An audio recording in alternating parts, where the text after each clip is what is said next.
Welcome back to the Fabulous TexVegas podcast. I'm John, she's Chelsea, and he's Jeff. Yeah. That loser who never stayed at the Aria, he's back. He's back. And we're talking about just some of the different sights and sounds and things we've done in Las Vegas. So sit back, relax, and enjoy. I do have to tell you, we have made some improvements to our product. We are now a functioning podcast for audio purposes only. You can catch us on Apple Podcasts. You can catch us on Spotify, TuneIn Radio, and a few others that we're working on. We're still working on Google. Yeah. And I think one other, but I mean, we're everywhere now. So there's no reason for you to not get a hold of this product, this Fabulous TexVegas podcast. It's everywhere. Also on Twitter at TexVegasPod, Facebook and Instagram as well, and maybe some more social networking to come. But man, we're actually out there, and you're watching us on YouTube. You're actually seeing the studio. This is it. Ooh, the studio. A lot of hard work went into this. I feel like we need some kind of like theme song for it or something. Right. A lot of hard work and painting upon repainting went into this room, and I'm pretty sure it took years off of our life. Yeah. So enjoy this. Believe it or not, this wall was actually black. It took a whole gallon of white paint to get it white. It took 8 coats of paint. And then we decided to try to paint stripes on it, which then involved another 6 coats of paint. Now, see, yeah. I think you were a little late on the cam work here, because you should have videoed you doing that and sold it to the DIY channel. Yeah. No. Just not, that's just not there. So you didn't tune in to listen to us talk about manual labor and all of that. We're talking about Las Vegas, of course. It's the Fabulous TexVegas podcast. We're from Texas, but we love Las Vegas. Yeah. And some of the things we love about Las Vegas are some of the things that we've done on several of our trips. And they're things that if you're planning a Vegas trip, you might want to take advantage of. So we're going to talk about our experiences at some of these places. We'll talk about things you can do, restaurants to eat at, price ranges of those restaurants, maybe a restaurant that requires you to talk in an accent. I don't know. We'll get to it here. But I thought a good place to start would be like a family-friendly attraction, since we're trying to be family-friendly. I don't know. What do you think? We're trying to be family friendly, are we? Are we? I don't know. A family friendly attraction. I mean, there's a lot. Should I leave then? There's a lot. There's Bellagio, the Mirage Volcano, the fountains at the Bellagio. There's a lot of like free things that are out there that are I would consider family friendly. Start with the number one thing that I think everybody associates with Las Vegas, the Bellagio Fountains. Yeah. You don't pay anything. You can see it from half of Las Vegas. You know, yeah. It's that big, and it's really entertaining. Actually, like I enjoyed it from the very first time I saw it. It's pretty awesome when you're standing down there and it's like boom and the fountains go up. It's really cool. Well, and it's one of those attractions that run in the day and the night, and it's a different experience each way. I would encourage you to catch a daytime show as well as a nighttime show. Yeah, at night it's lit up more. You kind of get that classy, like we're on the town feel, but during the day it's still just as good. Well, it's different music each time it goes off, too. Different songs that it dances to, so it's worth sticking around for at least a couple shows. See, like for me, that first impression I got of it was during the day, it's impressive. Like it is that's the word I have for it. And at night, it's magical. Yeah. Because everything is illuminated, and it's just to be perfectly honest, it's a different feeling you get from watching it at night than in the day. Yeah, that's actually a really good way to describe it. I was going to say that was spot on. That was a good way of putting it. It's magical. First impressions are often the correct impressions, you know what I mean? Yeah. And again, you're talking about an attraction that costs you $0. Just get there and scout you a spot somewhere around. It's like mini city blocks long. You can get a good spot anywhere during the day, but at night it's going to be a lot more congested. Even now, you still have a congestion when the city's like on your Friday, Saturday, Sunday when the city is actually up and hopping during this time period amid a global pandemic, you may want to wear your mask, but you're still going to have to work to get a spot out there because it is one of the main Vegas attractions. So definitely recommend the Bellagio Fountains. We actually we'll talk about it in our trip preview show coming up soon, but we're actually going to get some really awesome footage from the Cosmo. Yeah. Of the fountains, and so stay tuned. We'll try to get them both day footage and night footage. Yeah, we're going to be set to roll. One of the other attractions, it's a family-friendly attraction. We've all done it. Jeff's done it. Chelsea and I've done it a couple of times. Would be Madame Tussauds, the Celebrity Wax Museum. Yeah. Over by the Venetian. It probably going to cost you $20 per person.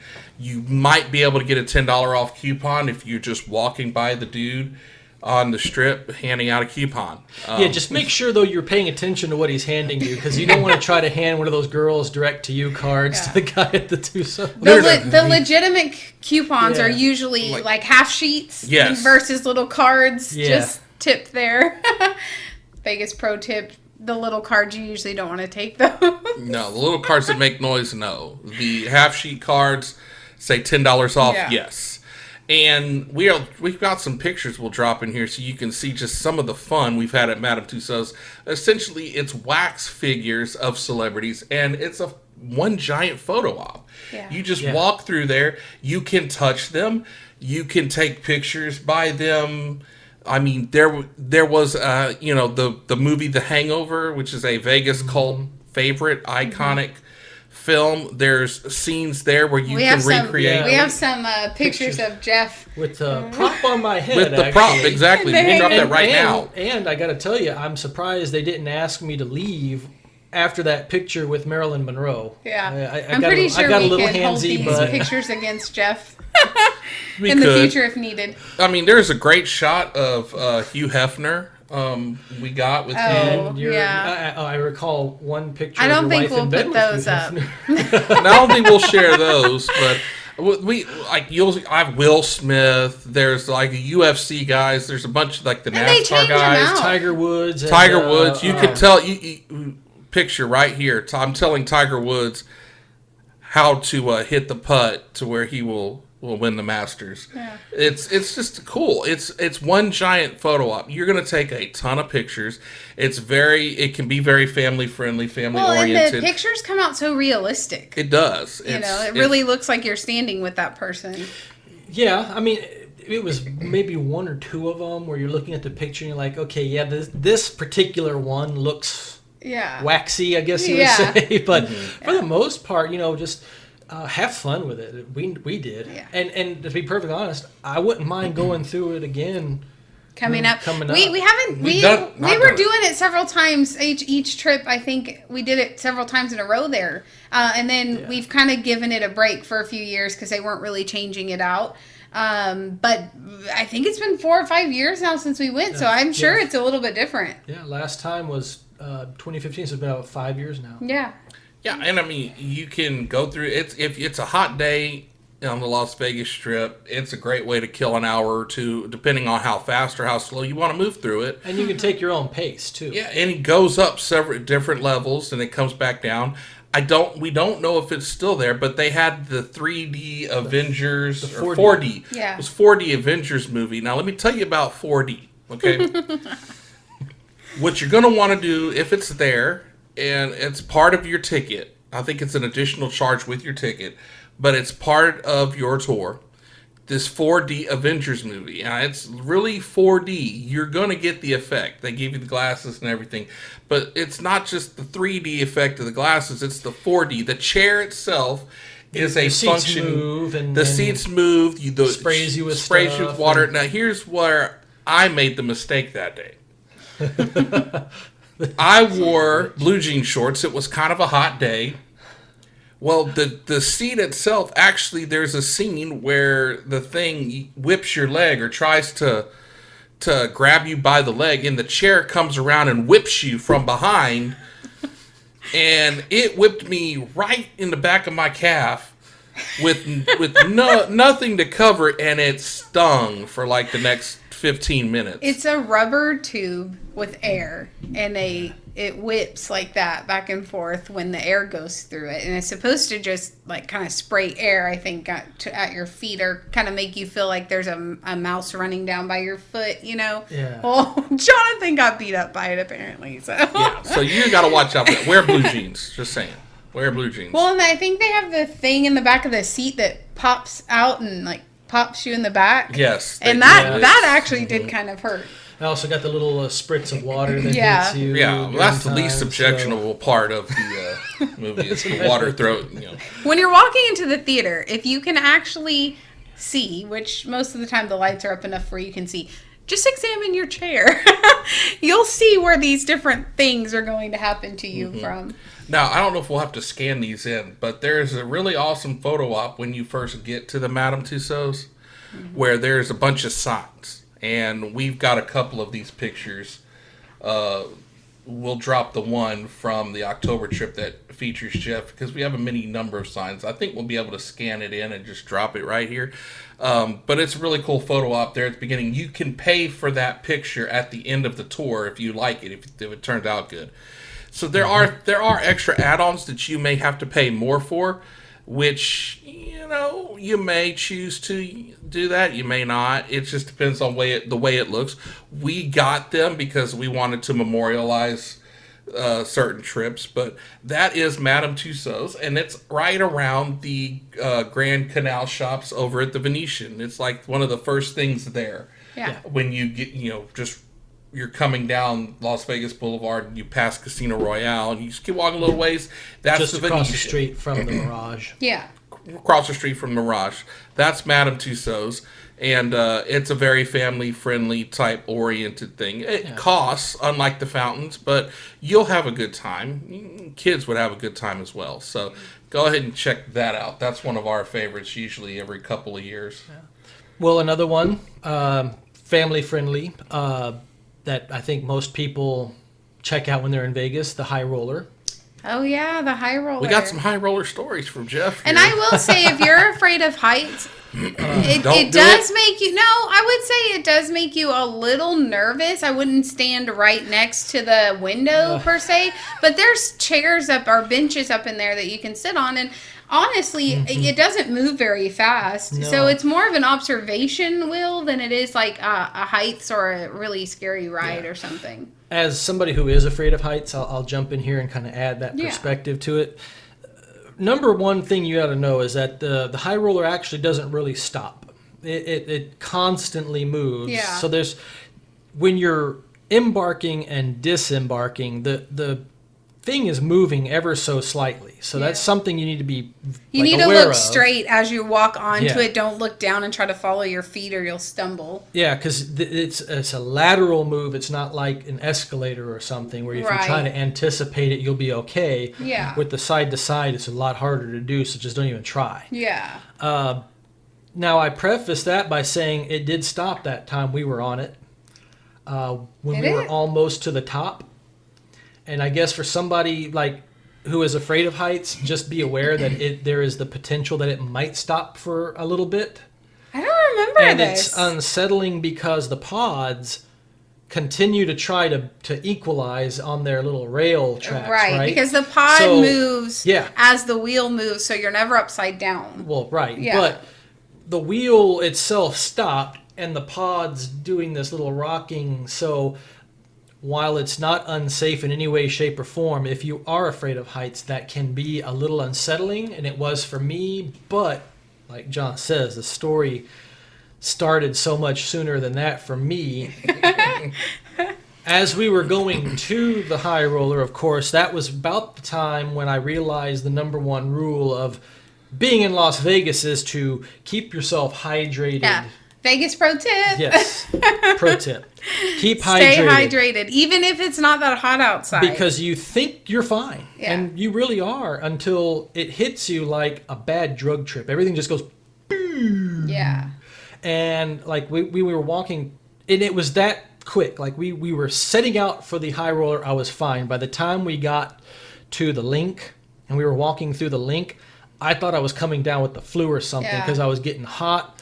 I was getting achy. Yeah. I was getting mucky. I was like, Jeff, you need water. I went to the store. I went to the little store around the corner and you got me the big, like the gallon jug of water, which I proceeded to down because I needed it. And that's what you got to do when you are dehydrated. You got to rehydrate fast. And you bounced back, but it took a bit. But what I wasn't anticipating was that as soon as we got on the high roller, and it takes, about 30 minutes to go all the way around? It's exactly 30 minutes from start to finish. It's a half-hour ride. We had just gotten on, and we had just gotten to that point where you could not get back off again when that gallon of water decided it wanted out. And Jeff needed to pee. Here I am. I'm afraid of heights. I have to go bad. Like, this is, I'm about to go off with my bottle of water. Yeah, and there's no porta potty in the pod. No, and there's no privacy on the pod either. Y'all are all pretty much in one common space.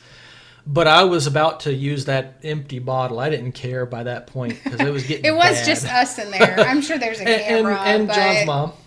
Well, yeah, I mean, our party was in there, but I'm pretty sure there's probably cameras in every pod.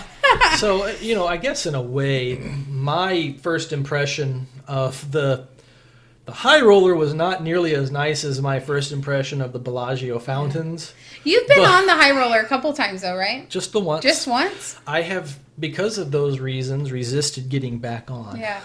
Now, wait. We'll have to try hold on, because I don't that. remember the wheel stopping. It was just for like a minute or two. Maybe they had somebody in a wheelchair or something that was getting on. It's possible, or maybe some drunken fool tried to get on and fell or something. I don't know. Yeah, the high roller though is quite the experience. It's worth doing, and it's one of those things. It costs more to do at night than it does during the day, but you need to see both. You need to see during the day. You see the mountains. It's beautiful. You get to see it at night with all the lights and the strip all lit up. It's just great either way you go. Well. Yeah, it's great photo op too. If you have the right camera and you can shoot through the glass of the pod, you get to see a whole totally different view of Las Vegas than you've ever seen from the ground. Yeah. I mean, the only other good viewing spot is one that we can talk about next because I don't think we're ever going to do it again, and that was the Eiffel Tower. No, we are never going to do that again. And that's fine that I've never done it. And I don't think I want to because of said reason of heights and all. It is great to view the fountains going off, but you have to time it just right. And it was so terrifying. I am afraid of heights, mostly more going up than down. Like, I don't like going over bridges or the tick, tick, tick of a roller coaster. Like, I'm not a big fan of any of that. But well, and it starts with the elevator. You have to. The elevator has to stop and equalize, so it's like it goes down further and then eases back up. Yeah. And then and I don't know if you've ever been to Vegas or you have, the winds control a lot. So sometimes the winds are so high because it's a desert or surrounded by a bunch of mountains. Well, it's like a wind tunnel. If the wind is higher than 10 miles per hour, they won't run the fountains, they won't run the volcano, and they don't run the Eiffel Tower. So, I mean, and 10 miles per hour, I mean, here in Houston, that's like nothing, But there, it's a big deal. Again, it's a wind vacuum because it's a desert surrounded by mountains. Well, we had a wind gust when we got up to the Eiffel Tower, and it felt like it was rocking a little bit. And this is sheet aluminum, heavy grade, but still, it's like you don't have a peaceful, easy feeling when you're up there. And there was a guy who was just, I don't know, chilling while he looked out amongst the strip, and he had his knee kind of bent with his leg back, and he was tapping his foot. Just casually, not even thinking about what he was doing, on the floor of whatever you just called it, the sheet metal or whatever, the flooring of the observation deck. Yes. And it was shaking the whole thing. It was just making me a nervous wreck. Well, again, the observation deck is only so big, so only so many people can go up there at one time, and then there's always a line to get back on the elevator to go back down because only so many people can get on the elevator.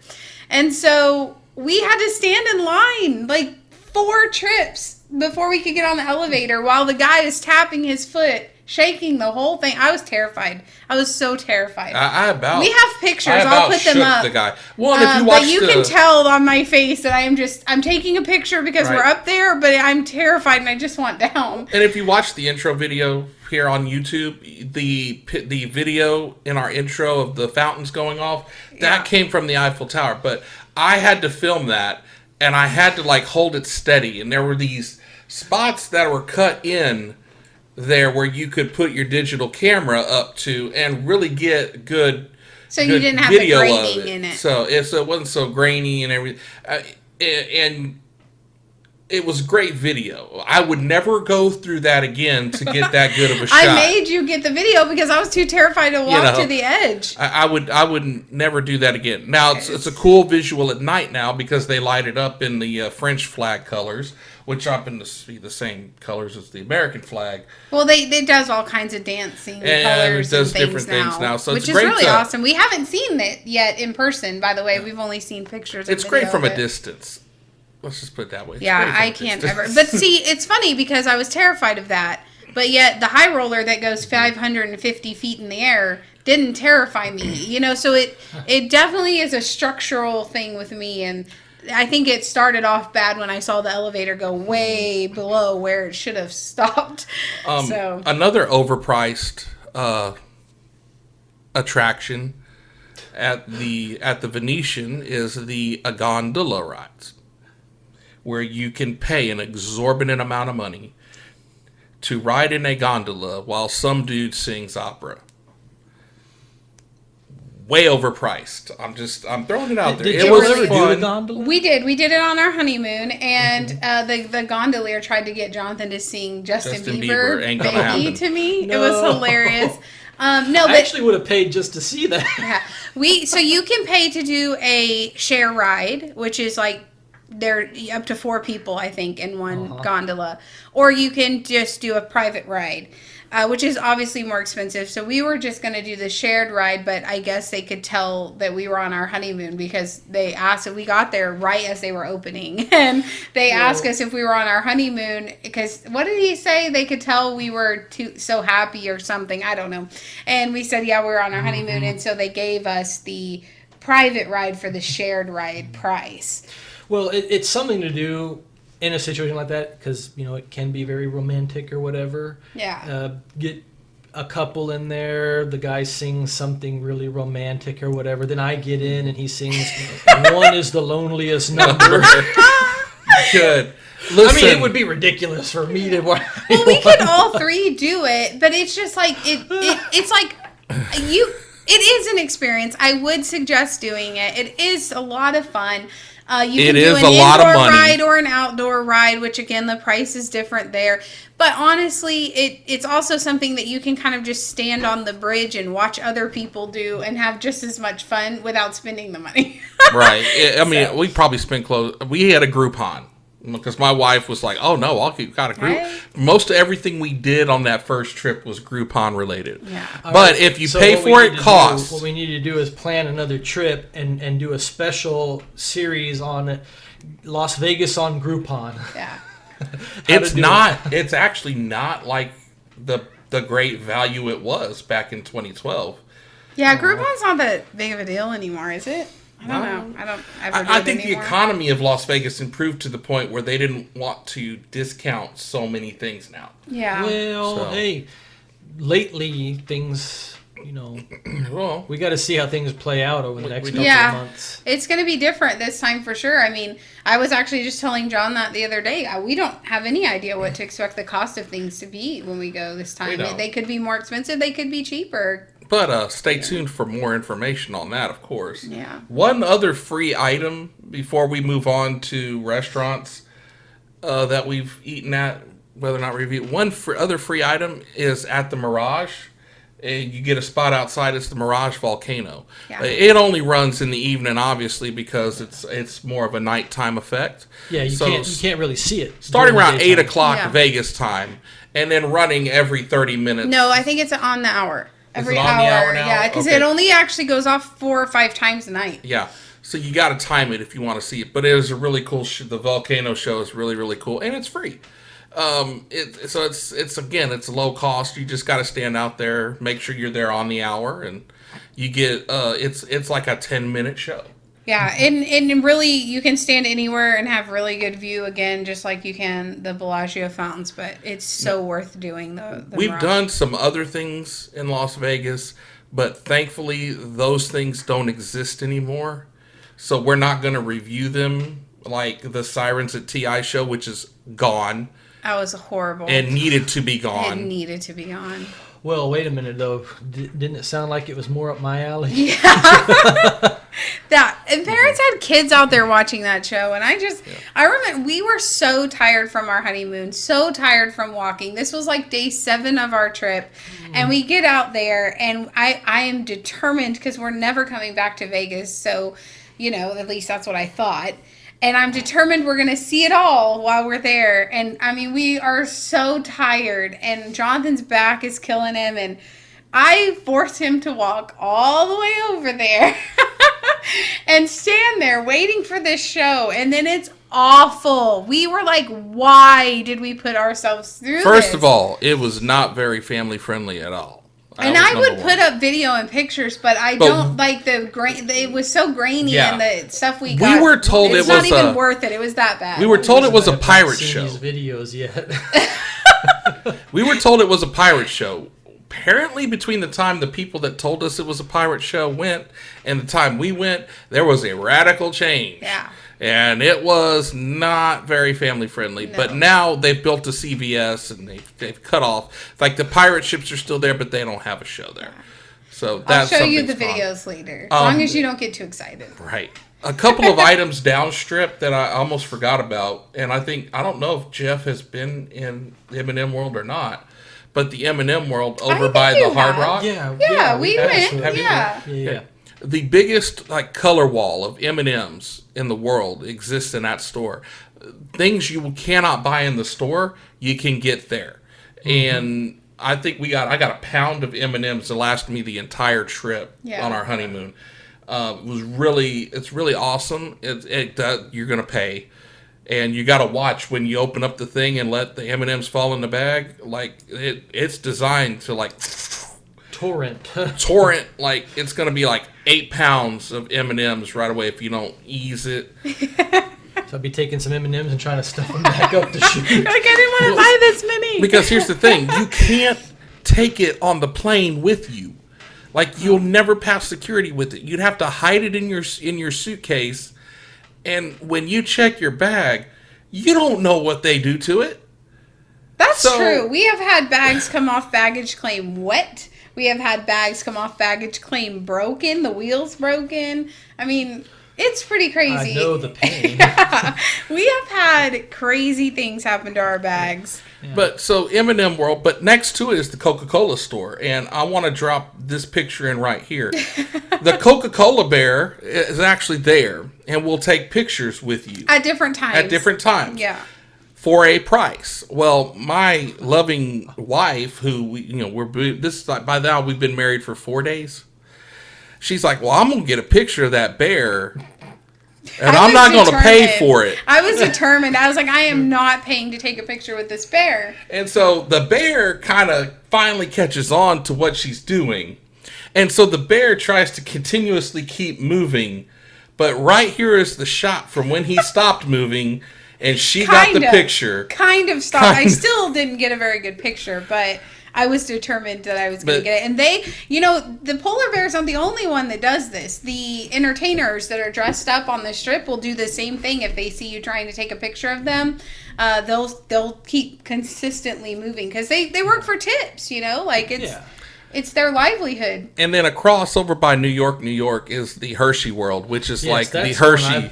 We went on the last time. Yeah. It's the Hershey version of the M&M World. You can get the Hershey Kiss Wall. It's there. I think they actually have some Reese's.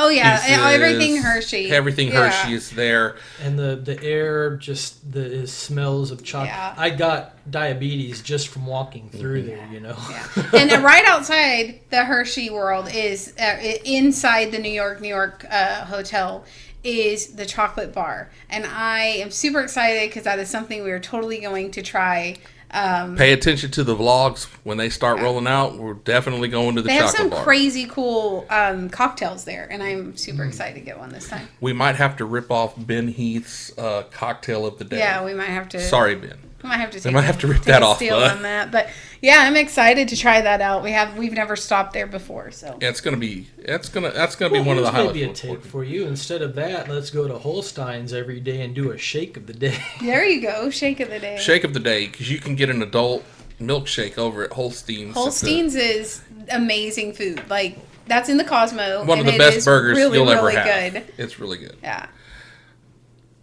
So that kind of leads into restaurants, and I think the one that we can all agree upon that we enjoyed the most, but would never spend the money to eat there again. I might would. Hold on, I wouldn't say maybe. never. I mean, it was really good. It's just like my take on it is there's other places I would go to try before I went back there because it is a lot of money. So if you ever go to Gordon Ramsay's Hell's Kitchen, yeah. You are going to spend a lot of money. I mean, you're going to drop. What was our price? Our bill together was around what, $350? Just between $350 and $400 for 3 people. For 3 people. To be perfectly honest, you're going to pay that at restaurants like that. Yeah, so you can figure 100 to 150 per person. If you're a fan of the show Hell's Kitchen, then this would be right up your alley. It's the same menu that they offer on the show with a few additions. There was a meatball appetizer that they don't usually run on the show menu, but your lobster risotto is on there. Your scallops are on there. Everything that they screw up on the show. Yeah, they had lobster mac and cheese. Yeah. They had the Wellington. Is that what it's called? The beef Wellington. Yes. Yeah. John had the beef Wellington. I had the beef Wellington, and let me say, and I had the salmon, right? With the what was it? The caviar. The caviar. There you go. Yeah, the caviar and sauce. Yeah. Now let me tell you about this beef Wellington. It was good. It was really good. It's worth it if you like the show. I mean, they have the divided kitchen. The elements of the show is definitely all there. There's a nostalgia, I think, with it. But I will say, I did feel very kind of rushed, even though we had reservations. It did feel like they were having to get people in and out. Yeah, I mean, it's a very popular We waited joint. even though we had a reservation. Well, we got there a little early, which is what you really should do anyway. Yeah. But then we actually stood there for another 20 minutes after our reservation time. And there's not a lot of places to sit, so you are standing. Yeah. Again, now in the era of social distancing, it may be harder to get a table. Yeah. We don't plan on going there this go round. We did it the last trip when Jeff was with us, and there's the picture of it right here. It was a great meal. It was expensive meal. I mean, we're looking pretty cool with our fedoras. I don't want to give anybody the wrong impression. It's a lot of money, but for what you got and the quality of the food, it was worth the money if you're willing to spend that money. The only thing that was missing was Gordon himself in the kitchen yelling and shouting 4-letter words. Yeah, because like for me, I know it was a lot of money, but I didn't feel like I got ripped off in any way, shape, or form. It was so worth it, and that's why I say I would eat there again. Yeah, and I've been to restaurants where I've paid a lot of money, and I walk out of there feeling like I got ripped off because it just wasn't worth the money I spent, but I did not feel that way there. Yeah. So I just wanted to put that out there. Yeah. You know. And I will say, if you are going to get a reservation, make sure that you do that ahead of time before you go on your trip, especially if you're wanting to get a specific day. I think we booked ours out 2-3 months ahead of when we were actually going to go, and you can do that online, and it is far out in advance. And specifically right now, I think the Open Table app is probably your best friend, because a lot of your higher end restaurants right now in Las Vegas are using Open Table, because you can only book so many people at specific times, because you can't pack tables anymore right now.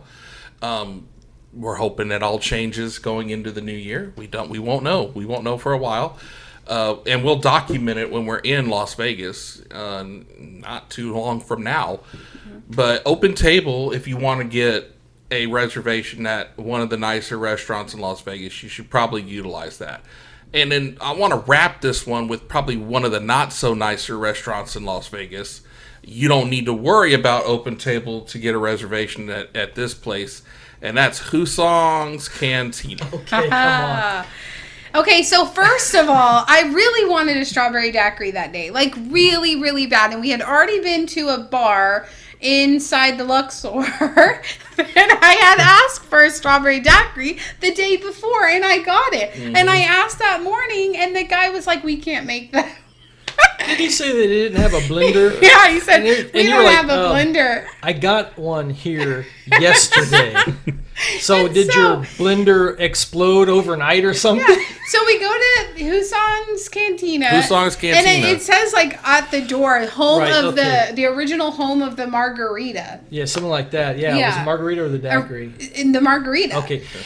Just to preface, that is located between the Luxor and the Mandalay in the little shopping strip. It's called the Shops at Mandalay Bay. You won't need to make note of that because you will probably likely not want to go there. But so we go in and I'm like, well, if it's home of the margarita, the original margarita or whatever it said, then surely they have a blender and I can finally get my strawberry daiquiri. So we sit down and I ask for a strawberry daiquiri, and what does she say? We don't have a blender. I'm like, this is Las Vegas. Who does not have a blender? It was strike two for the day. It was strike two. And that's so ironic considering walking into this place, there's a little sign at the door.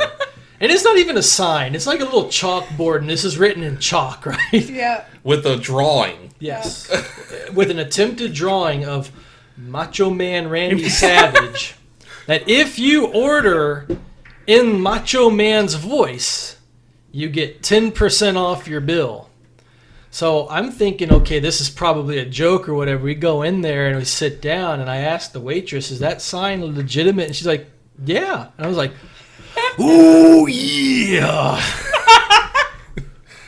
I actually have a video clip. It's very, very short because I only got my phone to work second. I think I'm like the only person who has ever gone in there and actually taken them up on that offer. It was weird though, because you would think that they would get excited about, I mean, you have a big chalkboard sign outside, you're actually inviting people in to come in and do this, and that they would be like more, I don't know, excited that you were going to try it. Or she just stood there and stared at you. And then she wrote your order down. Like, no reaction. She was probably upset at having to give us a 10% discount. It was there. And I was so agitated. And then the food showed up. Yeah. And it just got worse from there, y'all. It just got worse.